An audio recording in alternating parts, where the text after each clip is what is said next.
আল্লাহ তাআলা জান্নাত উদ্বোধন করবেন এবং জান্নাতে অনেক বড় ঘটনা সময় নেই, তো কোনো এক সময় আল্লাহ তাআলা নিজে তেলাওয়াত করে জান্নাতীদেরকে শান্ত করবেন এবং জান্নাতের চাবি উপহার দিবেন।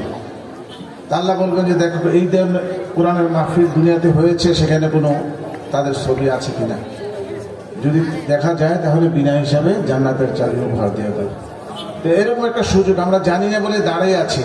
যদি বিষয়গুলো জানতাম যে কোনো এক সময় যে বিপদ দুনিয়া থেকে বোঝা কোনো সম্ভব না, সেই বিপদের দিনে কাজে আসবে যদি এখানে আমরা একটু বসি। আমি এখন কোরআন তেলাওয়াত করব।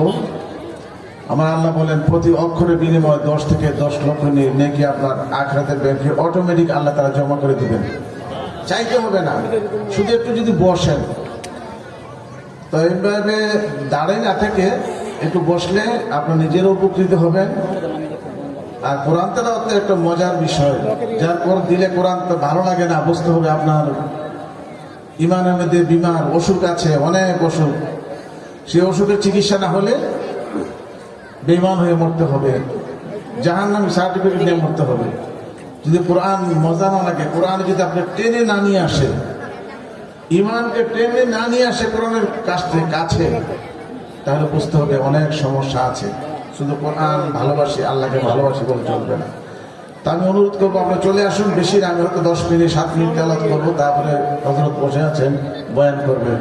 চলে আসুন, আল্লাহ তাআলা আমাদের সকলকে কোরআনের জন্য কবুল করুন। أعوذ بالله من الشيطان الرجيم